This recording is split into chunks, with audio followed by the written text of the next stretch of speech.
Madam ने एक story share की, यानी कि जिसने भी ज्वेलरी खरीदी और उन्होंने वो स्टोरी जो थी चालू को मेंशन करी। मुझे ये बात समझ में नहीं आया कि वो चालू को क्यों मेंशन की, वो मैडम को भी तो मेंशन कर सकती थी।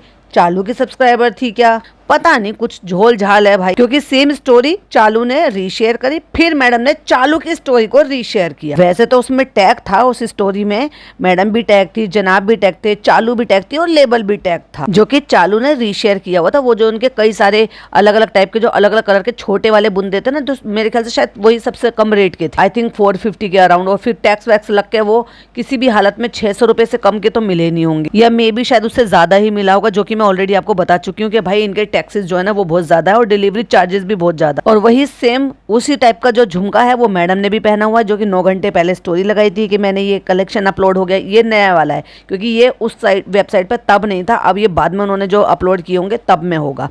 और भाई साहब फनी ने एक स्टोरी रीशेयर की हुई है, मॉमी ड्यूटी, क्योंकि चालू अप्पी अब अपने आप को सीरियसली ले रही हैं और बच्चे को लेकर वॉक पे गई हैं। पिछली बार तो नौटंकी करी थी वॉक पे जाने की कि एक राउंड भी ढंग से लगाया नहीं था। फ्रेंड्स बारिश हो गई, और फ्रेंड्स हमने तो अपने जगह कम होने की वजह से ट्रेडमिल भी सेल कर दिया या फेंक दिया, या पता नहीं क्या किया, कौन सी छाइयों में फेंक दिया पता नहीं। अब वो इसको बहुत काम आने वाला था, ना केवल ये अपने बच्चे के पास रहती और अपने और कुछ नहीं तो कम से कम वॉक से ही स्टार्ट कर सकती थी। हाँ, लेकिन ये बात अलग है कि नीचे वॉक करना, फ्रेश एयर लेना, अपने 3 BHK उनका 3 BHK से बाहर निकलना, बच्चे को भी खुली हवा में सांस देना, फिर बच्चे को भी बाहर टहलाना, वो एक अलग चीज़ है। उसके साथ साथ आपका वर्कआउट तो खैर नहीं, लेकिन हाँ जॉगिंग आपकी जरूर हो जाएगी अगर आप तेज कदमों से चलोगे तो चालू अप्पी जो है निकल पड़ी है, क्योंकि भाई साहब चालू अप्पी को जोर का झटका जोर से ही लगा है। अभी भी संभल जाओ टाइम रहते ही तो भाई यार बहुत अच्छी बात है, वरना मैनू की फर्क पैंदा है, 400 किलो की हो जाओ मुझे थोड़ा ना फर्क पड़ेगा, तब भी प्यारी बीवी रहोगी तुम फनी। हाँ, लेकिन मोहताज बीवी हो जाओगी। तो भाई मुझे जब नोटिफिकेशन मिली थी तो मैंने चेक कर लिया, फिर चेक करा तो किसी का मैसेज था, वो मुझसे पूछ रहे थे कि एक्चुअली मैंने जो सदके के बारे में बताया था, तो वो ये पूछ रहे थे कि क्या मैं इस तरह का अपने अगर बच्चे के नाम का सदका वगैरह निकालूं तो क्या मैं उसको मंदिर में दे सकती हूँ। बिल्कुल आप दे सकते हो, वो आप मंदिर में भी दे सकते हो, मस्जिद में भी दे सकते हो, किसी गरीब को भी दे सकते हो, उसके बदले में खाना भी खिला सकते हो उससे खरीद कर, ऐसे पैसे भी दे सकते हैं। मतलब तो ये है कि आपने नियत की, बस आपको टच नहीं करना कि आपको टच करना है, आरती उतारनी है, बच्चे के ऊपर छूना है, क्योंकि वो इस्लाम में शिर्क है। अब जैसे ये लोग जो है ना अनाज को छुआते हैं कि नहीं नहीं छुओ छुओ, बच्चे से भी जबरदस्ती छुआ रहे थे, तो वो नहीं है, वो नियत का है। सिर्फ आपने मन से नियत की, ऊपर वाले को वो मंजूर हो गई, उसी टाइम आप जब दोगे गरीब को, जब वो गरीब लेगा फिर उसको पिसवाएगा, फिर उसका, अब गेहूं तो खा नहीं सकता ना गरीब इंसान, क्या करेगा, उसका आटा पिसवाएगा, तब वो आटा पिसवाएगा, फिर आटा गूंदा जाएगा, फिर उसकी रोटी या पराठा जो भी कुछ बनेगा वो खाएगा। अब गरीब है तो पराठा तो बनाने से आटा ही खाएगा और फिर रोटी बना कर खाएगा, तो तब वो उसको खाने को मिलेगा। तो लेकिन जब आपने नियत कर ली, आपको सवाब मिल गया और अल्लाह के नज़र वो हो गया या ऊपर वाले के नज़र वो हो गया, तो बिल्कुल आप जो है वो आप उसको मंदिर में भी, दान पेटी में भी दे सकते। तो अभी मैंने फिर ये देखा भाई चालू अप्पी की भी स्टोरी आई हुई है, मैडम की भी स्टोरी मैडम ने वो रीशेयर किया हुआ है, प्लस मैडम ने जो मतलब वो स्टोरी रीशेयर क्यों नहीं करी जो चालू अप्पी ने की हुई है, उन्होंने टैग क्यों नहीं करा। तो मेरे मन में फिर थॉट आए कि भाई इन्होंने इतने सारे सोल्ड आउट हो गए, क्या लोगों ने इनको टैग नहीं किया? क्या खुद ही खरीद कर खुद ही रख लिए? घर की मुर्गी घर में ही। अब इसलिए कोई यही नहीं कहेगा कि घर की मुर्गी दाल बराबर, वो घर में ही रख ली हमने। कहावत थोड़ी गलत हो गई, लेकिन इंटेंशन को समझ। मेरा कहने का मतलब ये है कि अगर ये किसी और रीजन से सोल्ड आउट दिखा रहे हैं और ये दिखा रहे हैं कि स्टॉक आउट हो गया है, तो बात कुछ और है। अदरवाइज एक बात बताओ, कोई भी अगर खरीद रहा है, मेरा कहने का मतलब ये है कि जब चालू अप्पी ने न्यू रेस्टोरेंट खोला था, तो न्यू रेस्टोरेंट में जो भी लोग परचेस कर रहे थे वो स्टोरी रीशेयर कर रहे थे। जो चालू अप्पी के रेस्टोरेंट में जा रहे थे वो स्टोरी बना रहे थे, वीडियोस बना रहे थे, और वो चालू अप्पी को मेंशन कर रहे थे, चालू उसको मेंशन बैक कर रही थी। तो मैडम को ये खुशी भी तो मिलनी चाहिए ना भाई। लेकिन मैडम ने एक सिंगल ड्रेस का, मैडम ने एक सिंगल झुमके का, मैडम ने कुछ एक सिंगल प्रोडक्ट का कोई स्टोरी रीशेयर की, क्योंकि अगर कोई कर रहा है तो डेफिनेटली जो कोई आपको मान रहा है डेफिनेटली वो इसलिए आपका खरीद भी रहा है, क्योंकि खरीद ही वही रहे हैं जो वाकई में आपको प्यार करते हैं, पसंद करते हैं। अदरवाइज अगर किसी को अपनी पॉकेट देखनी है, किसी को समझ है इस चीज़ के लिए, उनको नॉलेज है कपड़े की, ज्वेलरी की, और उनको ये भी पता है कि भाई ये इतने से कम में भी दूसरी जगह अवेलेबल है या मिल जाएगा या इससे बेहतर हमें मिल जाएगा, तो वो उस तरफ नहीं जा रहे हैं, वो खरीदने की तरफ नहीं जा रहे हैं। बट जो खरीद रहे हैं वो वाकई में आपको प्यार मोहब्बत करते हैं, और जब प्यार मोहब्बत करते हैं तो रीशेयर करना तो बनता जानता है आज की डेट में कौन ऐसा है जो आपके व्लॉग देख सकता है, तो वो डेफिनेटली इंस्टाग्राम भी चला सकता है। जो आपके इंस्टाग्राम का पेज फॉलो कर सकता है वो इंस्टाग्राम चला रहा होगा तभी तो, और जो चला रहा है तो वो रीशेयर ना करे भला आपके प्रोडक्ट को। तो आपको ये अटपटा नहीं लगता कुछ कि एक भी प्रोडक्ट, सारे प्रोडक्ट सेल हो गए, चाहे फिर वो कपड़े के हों, ज्वेलरी के हों, सॉरी ज्वेलरी गलत बोल दिया भाई मैंने, जेवर के हों, लेकिन किसी ने भी, एक सिंगल ने भी स्टोरी रीशेयर नहीं करी और वो पोस्ट नहीं करा। अब क्योंकि चालू अपी मेंशन थी उसमें, सो चालू अपी ने वो रीशेयर कर दिया, क्योंकि चालू अपी तो वेली बैठी है, वो तो भैया पता नहीं क्या क्या शेयर करती रहती, और कितने पेजेस को बैठकर लाइक करती रहती है। ऐसे वाले पेजेस को भी लाइक करती है जिसमें ससुराल को शेड किया जाता है, ससुराल की बुराइयां की जाती है, वो पेज भी वो लाइक करती है बैठ। हस्बैंड वाइफ की कुछ बातें होती है जिसमें हस्बैंड की बुराइयां हो रही है, उसको भी वो लाइक करते हैं और चौचले ऐसे दिखाती है। ओह माय गॉड, कितना लाड प्यार मोहब्बत पूछो मत। क्योंकि मुझे वो जो लास्ट का पोर्शन था उस पर एक अलग से पॉडकास्ट बनाना था, क्योंकि भाई इतनी नौटंकी करी थी, लेकिन उस पर जब मैं रिव्यू करूंगी तो वो आप उस पर दूसरे चैनल पे सुन ही लेंगे। लेकिन यहाँ पे मैं कुछ और बात करने के लिए आई थी, यानी कि कुछ और टॉपिक पर। तो आपने शबनम गहलोत रिव्यूज पर मेरी शॉर्ट वीडियो तो वो देख ही ली होगी जो मैंने रात अपलोड करी थी, तो उसमें आपने ये क्लियरली देख लिया होगा कि जो मैडम बच्चे को अलिफ बा ता सा पढ़ा रहे थे, यानी कि जो हमारे अरबी अल्फ़ाबेट है वो पढ़ा रही थी, क्योंकि वो खुद पढ़ रही थी, और वो खुद पढ़ रही तो इसलिए मैडम को बहुत सारी चीज़ों में हमने मैडम का बदलाव देखा। जैसे कि मैंने क्या कहा था कि बड़ी ही इस्लामिक हो रही हैं भाई, गाड़ी में बैठे हुए तस्बीह हाथ में जो है वो पढ़ रही हैं, क्योंकि जब आपका रुख इस तरफ हो जाता है, ये मौलाना हाफिज़ साहब जब आपको ये बताते हैं कि आपको ये दुआ पढ़नी है, ये पढ़ना है तो उसका इतना सवाब मिलेगा, ये पढ़ोगे तो ये तकलीफ दूर हो जाएगी, ये पढ़ोगे तो, क्योंकि जब आपके घर में मौलाना साहब आते हैं तो वो बहुत सारी दुआओं के बारे में, कलमे के बारे में, कौन सी चीज़ कितनी बार पढ़नी है, उसका सवाब आपको कैसे मिलेगा, उसके बारे में सारी चीज़ें बताते हैं। अब तक तो ये नहीं हो रहा था, जबकि मौलाना साहब तो इनके घर में पहले भी आते थे, आपने देखा होगा, ये दोनों बच्चे पढ़े हैं, चालू के व्लॉग में शुरुआत में देखने को मिलते थे। लेकिन अब क्योंकि सब ने कॉल आउट किया तो इसलिए मैडम ने, सब कहते थे नमाज नहीं पढ़ती, रोजे नहीं रखती, कभी नमाज पढ़ती हुई दिखाया करो, सब पॉडकास्टर बोल रहे थे कि अगर तुम मुसलमान हो ही गई हो, मुस्लिम बन ही गई हो, तो भैया अपना नाम भी अब एक्सेप्ट कर लो, तुम्हें क्या बुराई है। आपके जो घर वाले, कोई आपको सिमर कहता है, कोई आपको डिप्पी कहता है, कोई आपको दीपिका कहता है, कोई आपको कुछ कहता है, तो भाई उसका ठीक है, जिनकी भाभी लगती हो ठीक है, इट्स ओके, वो तो भाभी कहेंगे और क्या ही कहेंगे। आपके एम्प्लॉई आपको मैम कहते हैं, तो फैजा नाम जब इतना अच्छा सोच समझ कर रखा होगा तो उसमें पुकारने में क्या दिक्कत है, जिससे आप निकाह में आए हो, उसमें कोई प्रॉब्लम है। ठीक है, डॉक्यूमेंट में नहीं बदल सकते क्योंकि इतना आसान नहीं है डॉक्यूमेंट चेंज करना, क्योंकि डॉक्यूमेंट में चेंज करने के लिए थोड़ा लंबा प्रोसेस है, कोई मुश्किल कोई काम नहीं है, लेकिन थोड़ा लंबा प्रोसेस। आपको गैजेट ऑफिस से ही जाकर ये आपको करेक्शन कराना होता है। कभी भी आप नाम, सरनेम या अपने नाम से सरनेम हटाना या कुछ भी है, कोई भी ऐसे चेंजेस करने हैं तो कोई बड़ी बात नहीं है, सारी चीज़ें हो सकती हैं कानूनन तौर पर ही। तो गैजेट ऑफिस जाकर ही आपको ये सारी चीज़ें करानी होगी, बड़े आसानी से हो जाएगा। और फिर आप जब नाम चेंज करा लोगे तो आप जो है फिर उम्रा पर भी जा सकते हो। क्यों नहीं, इतना सारा पैसा कमाने के बाद तुम लोग उम्रा पर क्यों नहीं जा रहे। लेकिन मुझे ऐसा लग रहा है कि ये काम भी बहुत जल्दी होने वाला है, क्योंकि ये मेरी प्रेडिक्शन बोल रही है कि डेफिनेटली वो सारी चीजें जो है, अब वो कुरान पढ़ रही हैं, वो नमाज याद कर रही हैं पूरी तरीके से, इसीलिए वो जब खुद से प्रैक्टिस कर रही हैं तो धीरे धीरे बच्चे को भी प्रैक्टिस करा रही हैं। और उसी का प्रूफ भी था कि जनाब का जो पिछला वाला व्लॉग था 7 मिनट 3 सेकंड पर आपको मौलाना साहब बैठे हुए नजर आ जाएंगे, क्योंकि मैडम ने उनके लिए खाना पीना कुछ लगाया था और वो बैठकर डाइनिंग टेबल पर कुछ खा रहे थे। मैं टाइम स्टैंड बता रही हूँ, 7 मिनट 3 सेकंड पर मौलाना साहब बैठे हैं। और वहाँ पे क्या है कि अब जब आपको कोई चीज़ पढ़ाते हैं, रटाते हैं, याद कराते हैं, तो आप उसकी प्रैक्टिस भी करते हो। और जब प्रैक्टिस करते हो तो भाई जब आपके घर में छोटा बच्चा है, कोई ऐसा बच्चा है जो अभी क्या है, जो बातें हम करते हैं, बोलते हैं, या कोई भी बोलता है उसको अगर रिपीट करता है, तो ये सबसे बेस्ट टाइम होता है कि उसको अल्लाह की, रसूल की कोई भी बातें। अब मैं तो देखो ये तो इस्लाम के बारे में बता रही हूँ, अगर आप हिंदू हैं या किसी भी धर्म को बिलोंग करते हैं तो आप अपने धर्म के अकॉर्डिंग उनको वो सारी चीज़ें सिखाते होंगे डेफिनेटली। जैसे कि हमारे यहाँ क्या करते हैं, पहले सलाम करना सिखाते हैं।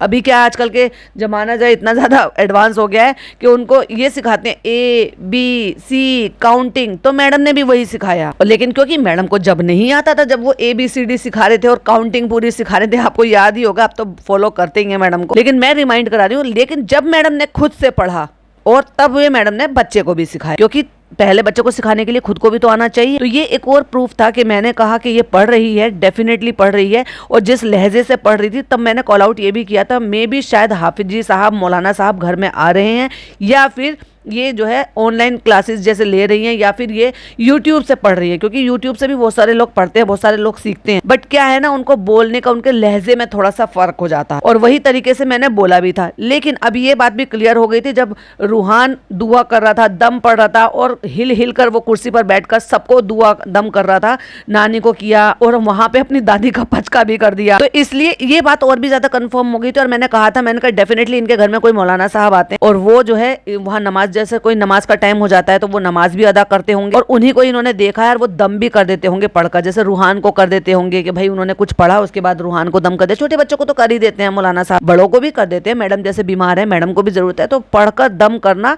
वो बहुत अच्छी चीज़ है, कोई ऐसी बुरी चीज़ नहीं है। और आप जैसे ये जो आबे जमजम होता है, हमारा पानी होता है, थोड़ा सा पानी में मिलाकर उस पर भी आप कुछ भी चीज़ें पढ़कर, कोई सूरह रहमान, सूरह यासीन शरीफ, कुल और कुछ भी चीज़ें ये पढ़कर भी आप उस पर दम कर भी उनको भी पिलाया जा सकता है। उस पानी में शिफा होती है। वैसे तो आबे जमजम में अपने आप में शिफा होती है। तो वो बच्चे ने देखा तो वो बच्चा दोहरा रहा था और आपने देखा कि वो कुर्सी पर बैठ रहा था, फिर पैर ऊपर करके फिर उसने जो है दम किया, मतलब कुछ पढ़ा हिल हिल कर, अपना हाथ सीने पर रखकर, उसके बाद फिर दम किया, सबको जा रहा था। तब भी मैंने बोला था, मैंने कहा हाफिज जी साहब आ रहे हैं के घर में। और फिर चालू ने इस बात को और ज्यादा कंफर्म कर दिया जब उसने कहा अच्छा वो ऐसे कुर्सी पर बैठकर पढ़ते हैं, तो मैं समझ गई थी। मैंने कहा भाई सब जो मैंने कहा वो यही है कि हाफिज जी साहब इनके यहाँ आ रहे हैं। चलो अच्छी बात है, मैं उसमें खुश हूँ कि देर आए दुरुस्त आए। वो अलग बात है कि आपने इस चीज के लिए बहुत लंबा टाइम लगा दिया। आपकी शादी को 8वां साल चल रहा है और आपके रिश्ते को तो 10-12 साल हो चुके, क्योंकि 2012 से शुरू हो गया था भाई इनका, 11 में वो शुरू हुआ था शो और 12 में 1 साल होते होते इनकी जो कनेक्टिविटी थी वो बहुत क्लोज हो गई थी। उसके बाद जब जनाब का कोई वो चल नहीं रहा था तो जनाब अपने घर आए थे। उस बीच में मैडम को एहसास हो गया कि भाई हम तो एक दूसरे से, हमारी तो दोस्ती से कुछ ज्यादा ही है, तो रिलेशनशिप में आ गए। फिर मैडम का वो प्रोसेस शुरू हो गया, फिर इनका ये अलग रहना का शुरू हो गया। तो लेकिन जब इन्होंने दिल से मान लिया था, हमने एक फोटो देखा था जो कि मैं थंबनेल पर भी आपने देख ही लिया है लगा हुआ, इन्होंने लिखा है उसमें कैप्शन में लिख रखा है कि मेरी फैमिली मेरे दोस्तों के साथ, मतलब ये अपनी फैमिली उनको 2015 से मान बैठी थी। तो क्या मैडम को ये एहसास था पहले से या मैडम को पता ही नहीं था जो इन्होंने इतने बड़े बड़े वादे कर दिए थे? और उल्टा बोलने का तो भाई बहुत ही है, जब बोलती है ना तो सोचती नहीं है कि मेरे बोलने से सामने वाले पर क्या असर हो जाएगा या मीडिया उसको किस तरीके से ले लेगी। जैसे कि 2-3 इंसिडेंट्स बताऊंगी। एक तो वो जब प्रेग्नेंट थी तो जाके अपने माँ बाप को ब्लैक पैच बोलाई, फिर ये बोल दिया कि मैंने तो काम से क्विट कर दिया। अब लोगों ने उसको सीरियसली ले लिया भाई। प्रेगनेंसी के टाइम पे जहाँ एक माँ सपने संजोती है अपने आने वाले बच्चे की, और ज्यादा अपनी माँ ने हमारे लिए क्या किया उसका एहसास और ज्यादा हो जाता है। वैसे तो हो जाता है शादी के बाद लड़कियों को ज्यादा हो जाता है, जब तक लड़कियां अपने घर में रहती है ना तब कम हो पाता है, लेकिन जब कहते हैं ना जब दूर हो जाते हैं तो एहसास ज़्यादा हो जाता है, और जब शादी हो जाती है फिर आना जाना थोड़ा कम हो जाता है तब और ज़्यादा एहसास होता है। लेकिन जब माँ बनने वाली होती है और वो प्रेग्नेंट होती है तो वो जो तकलीफ सहती है उससे और ज़्यादा कनेक्टिविटी बनती है कि मेरी माँ ने भी मेरे लिए सब सहा होगा। ऐसे टाइम पे अगर कोई औरत ये जाके कह दे कि मेरे माँ बाप तो मेरे लिए ब्लैक पैच, तो भैया इससे बड़ी दुर्गति तो माँ बाप की नहीं हो सकती। तो एक तरफ उनके मामू बता रहे हैं कि जनाब जन्नती हैं, तो मैडम के दोजकी हैं भाई, क्योंकि जो अपने माँ बाप को सरेआम रुसवा कर रही हैं उसको आप क्या कहोगे। दूसरी बार मैडम ने फिर वो ब्लैक पैच बोला।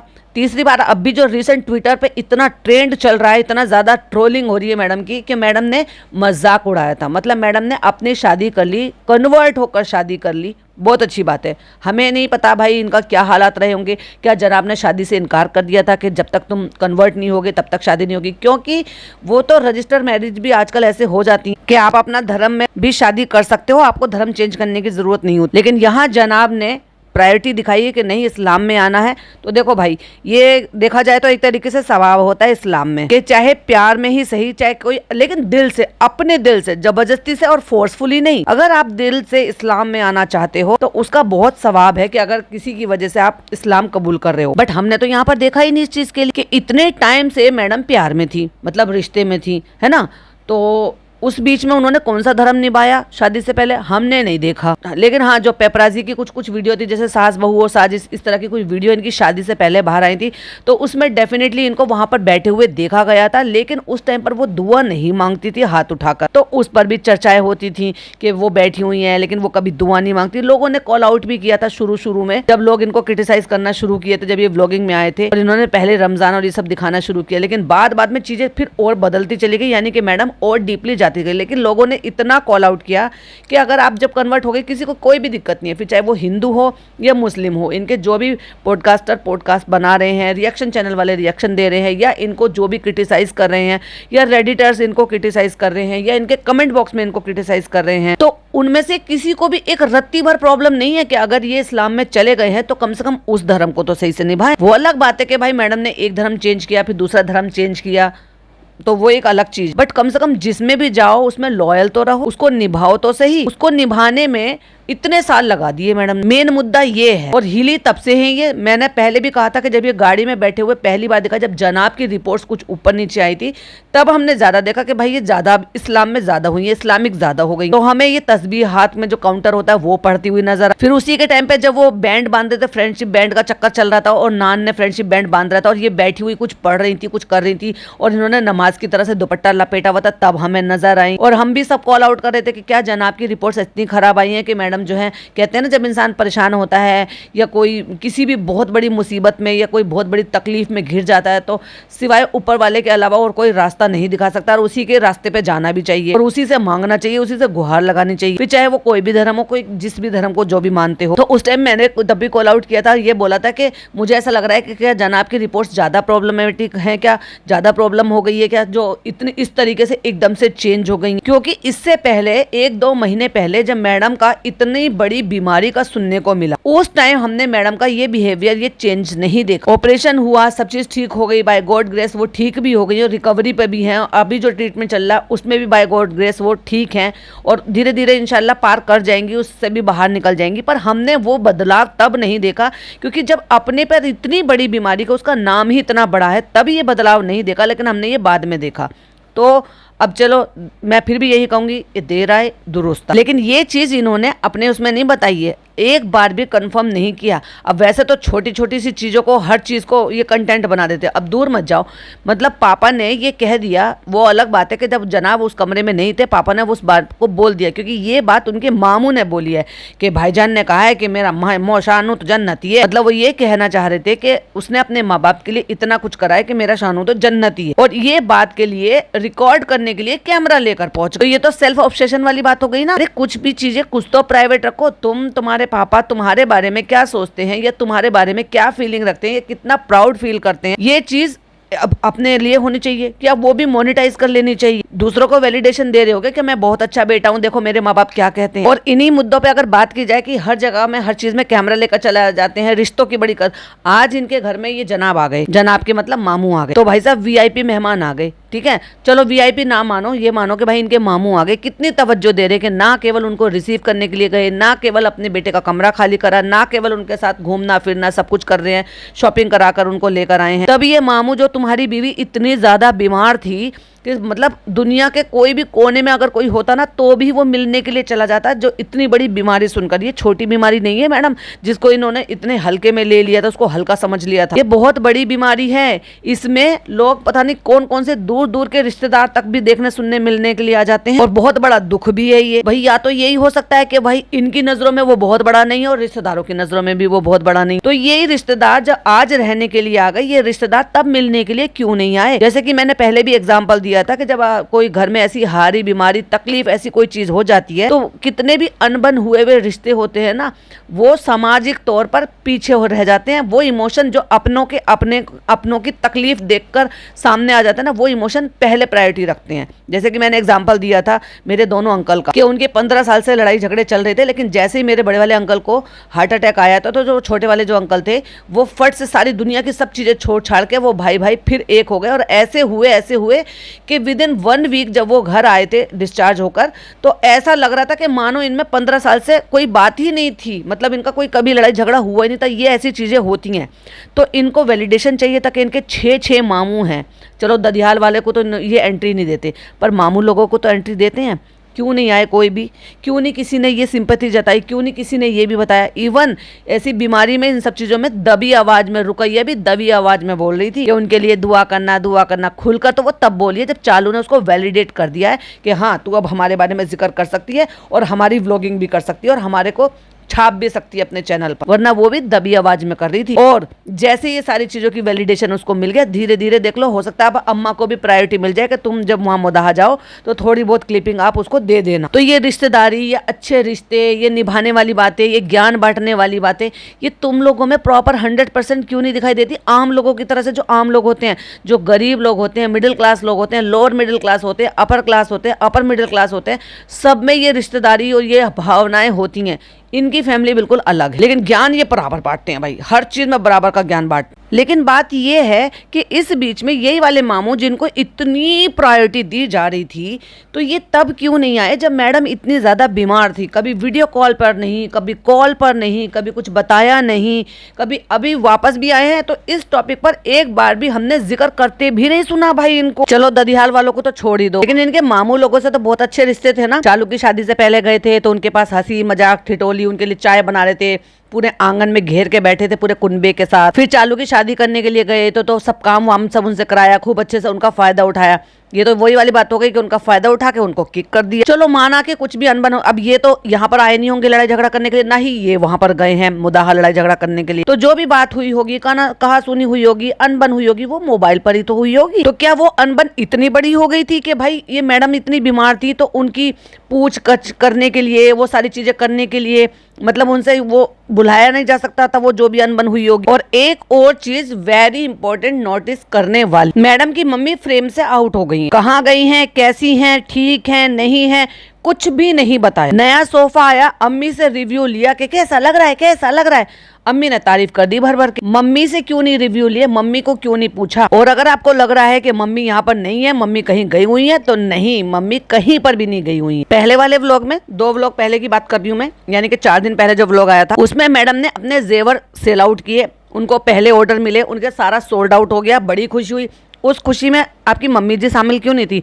वैसे तो छोटी बड़ी हर चीज में आपकी मम्मी शामिल हो, लेकिन ये मैडम का एक जो है ना हिस्ट्री रह गई है, कभी भी किसी को भी फ्रेम से आउट कर देती, या यूं कह लो कि जब उनकी जरूरत निकल जाती है तो यूज एंड थ्रू कर देती। पिछले 4 दिन से जो भी व्लॉग जनाब के आ रहे हैं, इनकी मैडम की एक सिंगल क्लिपिंग भी मिसिंग है, मतलब उनको फ्रेम में लाया ही नहीं गया। अब मैडम का तो व्लॉग आया नहीं, हमें तो जनाब के व्लॉग में देखने को मिला, लेकिन जनाब के व्लॉग में भी हमेशा मम्मी जी दिखाई देती, कभी चाय पीती हुई, कभी उन्हीं के चाय में से डूबो के वो खाते हुए। लास्ट जो हमें दिखाई दी है वो तब दिखाई दी है जब ये शीरमाल शीरमाल शीरमाल सबको खिला रहे थे। शीरमाल नहीं हो गया, डायमंड हो गया। उसके बाद उनका वो जो 4 दिन पहले वाला व्लॉग आया था, नए जेवर मोदाहा से आए खास मेहमान, वो वाला आया था, जिसमें उसकी मम्मा यानी कि रूहान की मम्मा आरती के साथ मार्केट गई थी। तो ऐसे में तो वो अपनी नन्ना के साथ टाइम स्पेंड करना चाहिए था, लेकिन नन्ना की शक्ल भी देखने को नहीं मिली, और वो खुद ही खेल रहा था कि बैग लटका के जा रहा हूँ, ये कर रहा हूँ, वो कर रहा हूँ। वो नन्ना के घर जा रहा था या कहाँ जा रहा था, कहाँ के लिए रेडी हुआ बैग लटका के, लेकिन ना ही वहां पर नानी नजर आई, ना ही नानी का जिक्र आया। और अगर वो बीमार हैं, इस वजह से वो नहीं आ रही हैं, ऊपर नहीं आ रही हैं, या उनका जिक्र नहीं हो रहा है, तो वो भी तो बताना चाहिए भाई। वो तुम्हारे कंटेंट का एक हिस्सा है, तुम्हारी जिंदगी का एक हिस्सा है, तो उनसे जुड़ी हुई तकलीफ, परेशानी, खुशहाली, जब वो बैठकर इमोशनल हो रही थी कि भाई मेरी बेटी के लिए आप सबने दुआ करा, थैंक यू बोली थी, सब कुछ कर रही थी, तो क्या इस ऑडियंस को अगर ये पता चलेगा कि भाई उनकी तबीयत खराब है, तो क्या वो ब्लेसिंग नहीं देंगे? क्या वो उनको ये बात के लिए, वेलबींग के लिए विश नहीं करेंगे? क्यों अचानक से इन्होंने मम्मी जी को गायब कर दिया? पापा जी तो जब चाहे जब गायब हो जाते हैं, साल साल भर के लिए। लेकिन अगर आपको ये लग रहा है कि मम्मी जी इनकी यहाँ पर नहीं है, तो मम्मी जी इनकी यहीं पर ही है। जनाब अपने कंटेंट के लिए पूरे खानदान को ऊपर से नीचे बुला लाए थे, रौनक रौनक करने के लिए घर में, और सब आ गए थे। देखो कितनी चहल पहल हो रही है, देखो घर में कितनी रौनक आ गई है, देखो कितनी हंसी मजाक ठिठोली हो रहा है। तुम्हारी मम्मी तो हमने तो हमेशा देखा है, और वो भी ये ऐसा मौका कि तुम्हारे घर में कोई गेस्ट आया है, लेकिन फिर भी मैडम की मम्मी गायब है, सारी दुनिया यहाँ पर है, और अगर उनकी तबीयत खराब है तो क्यों नहीं बताया गया कि उनकी तबीयत खराब है? पूरा खानदान नीचे आ गया था, अम्मा, बुजुर्ग अम्मा तक भी, रात को 2:30 बजे, लेकिन इनकी मम्मी मिसिंग थी मैडम। 9 मिनट 25 सेकंड पे जो जनाब का सेकंड लास्ट वाला था कि पापा से ये सुनना मेरी असली कमाई है, 9 मिनट 25 सेकंड पर जहां पर वो माइक से खेल रहा है, बच्चा मामू उसको माइक से बोलने के लिए सिखा रहा है, तो वो ये बोला था, नानी कैसे हो? नानी ने कहा मैं अच्छी हूँ, तुम कैसे हो? यानी कि नानी वहीं बैठी हुई हैं, वो कहीं नहीं गई हैं। तो उनको व्लॉग से क्यों आउट कर दिया? क्यों उनकी कोई अपडेट नहीं दी जा? क्यों उनके लिए जो नए सोफे लिए थे उनकी ओपिनियन नहीं ली? जब पहले वो पर्शियन थी या कौन सी, पता नहीं, मुझे अब याद नहीं है, कौन सी वाली कालीन ली थी, कारपेट लिया था, तो बड़ा पूछा जा रहा था। जब टील कलर के सोफे कराए थे तो बड़ा पूछा जा रहा था। हर चीज छोटी बड़ी में अपनी ओपिनियन ली जाती है मम्मी जी की। इस बार मम्मी जी को फ्रेम से कहे आउट कर दिया, कहे यूज एंड थ्रू कर दिया भाई। और अब बात करते हैं जो लेटेस्ट वाले व्लॉग में थे और ये लोग सारे गए और मैंने आपसे क्या कहा था कि ये जनाब अपनी गाड़ी में बैठे क्योंकि Q&A कर रहे थे और इनकी अम्मी इनके साथ बैठी हुई थी। अम्मी इनके साथ बैठी हुई थी तो वो जो दूसरी गाड़ी है डेफिनेटली उसमें बैठे होंगे या फिर उनको टैक्सी वगैरह कुछ करा दी होगी। तो लेटेस्ट व्लॉग से ये तो पता चल गया कि भाई वो दोनों बच्चियों को वॉमिट की प्रॉब्लम है और उनको इस तरीके से जो मोशन सिकनेस की दिक्कत है तो इस वजह से वो गाड़ी में नहीं बैठ पाए। तो मुमानी जान बैठकर गई हैं मम्मी जी वाली जगह। तो मुझे लगा था कि शायद मैडम अपनी मम्मी के साथ लेकर जाएंगे, तब भी मैंने, अगर आपको याद होगा पॉडकास्ट में, तो मैंने बोला था। लेकिन जब वे चालू भी नहीं लेकर जाती, जब चालू पूरी बारात को लेकर जाती है ना तो चालू भी छोड़ जाती है। तो चलो उसका तो खैर क्या ही गिला शिकवा करो, वो अपनी बेटी थोड़ी ना जो अपनी बेटी कर लेगी। जब तुमने यहाँ पे मम्मी जी को रख ही लिया है तो कम से कम उनको इस तरीके से तो मत करो कि जहाँ पर भी तुम लोग मजे मस्ती मौज मस्ती करने के लिए जाते हो तो मम्मी जी भी चली जाती। वैसे क्या आप मॉल नहीं लेकर जाते उनको घुमाने फिराने के लिए? हाँ, खुलकर बताओ कि तबीयत ठीक नहीं है उनकी या उनको कुछ हेल्थ इशू हो रहे हैं या उनको कोई तकलीफ हो रही है तो वो भी तो खुलकर बताओ। वो क्यों नहीं बताया? कहीं गई भी नहीं है, फ्रेम में दिखा भी नहीं रहे, वो सामने आ भी नहीं रही, तुम उनको घुमाने फिराने भी नहीं लेकर गए। जबकि अम्मी लेकर गई हैं तो अम्मी के साथ मम्मी जी को भी लेकर जा सकते थे। और गाड़ी में सिर्फ यही दो लोग गए थे, यानी कि मुमानी जान गई थी और जनाब गए, वो मैडम बैठी हुई थी। लेकिन नान को साथ में ले लिया था तो नान उनके आगे उनकी सीट पर बैठ गया हो। अब चलिए एक और अपडेट दे देते हैं। अपडेट ये है कि अम्मा जो है वो नहीं जा रही है और अम्मा नहीं जा रही है तो इनडायरेक्ट डायरेक्ट कैसे भी समझ लो भाई भाभी भी नहीं जा रहे हैं चालू के जो रेस्टोरेंट ओपनिंग में। वैसे तो मैंने ये सवाल पहले भी आपसे पूछा था कि जाएंगे कि नहीं जाएंगे, क्योंकि 50-50% चांसेस थे, क्योंकि ये लोग एंड मोमेंट पे कुछ भी कर सकते हैं। तो मुझे जो लग रहा था वो यही लग रहा था कि मैडम जनाब नहीं जाएंगे। फिर ये बात और भी कंफर्म हो गई जब मामू यहाँ पर आ गए तो मुझे यही लगा था। मैंने कहा ऐसे कैसे, कोई छुट्टियां नहीं है, कुछ भी नहीं है, बच्चों के हाफ ईयरली एग्जाम चल रहे हैं, तो क्या ये जो छोटी बच्ची ये स्कूल नहीं जाती है? या मेरे भतीजे के तो अभी तक एग्जाम चल रहे हैं, वो तो फर्स्ट में ही है छोटा वाला, और बड़े वाले के अभी कंप्लीट हुए। तो ऐसे टाइम पे ये लोग यहाँ पर आए हैं, इनकी स्कूलिंग नहीं है क्या बच्चों की? और वो बच्ची पढ़ने वाली है तो डेफिनेटली यहाँ पर तो पढ़ेगी नहीं, क्योंकि जनाब ने ये भी क्लियर कर दिया कि वो नीट की प्रिपरेशन कर रही है। अगर नीट की प्रिपरेशन कर रही है तो इट मींस बच्ची अच्छी है, पढ़ाई लिखाई में अच्छा इन्वायरमेंट उन्होंने दिया। लेकिन इस टाइम पर भी यहाँ पर भी इन्होंने ऐसे जो है मम्मी को आउट कर दिया, ये मुझे बड़ा अटपटा लगा। आपको क्या लग रहा है प्लीज कमेंट में जरूर से बताइएगा। अम्मा वहां पर नहीं जा रही है, अम्मा ने, क्योंकि अम्मा कह रही थी निक्कू से कि ये लोग दिल्ली जाएंगे तो हम नीचे आ जाएंगे शानू के घर पे, क्योंकि ताला लगा कर जाएंगी तो अम्मा की देखभाल कौन करेगा? फिर कह देंगी अम्मा बुजुर्ग है, अम्मा क्या करेंगी दिल्ली जाकर? अब ये लोग तो मटर गश्ती करने, कंटेंट बनाने, घूमने फिरने, क्योंकि अम्मी में बड़ी ताकत आ रही है। एक तरफ तो वो ये कहती कि अम्मा तो मुझसे भी ज्यादा तेज चल लेती है, घूम फिर लेती हैं, और वैसे अम्मी को ले जा रही है इंडिया गेट, चांदनी चौक, ये सब, गुम्बद कैफे भी लेकर जाएगी। भाई ऐसे कैसे हो जाएगा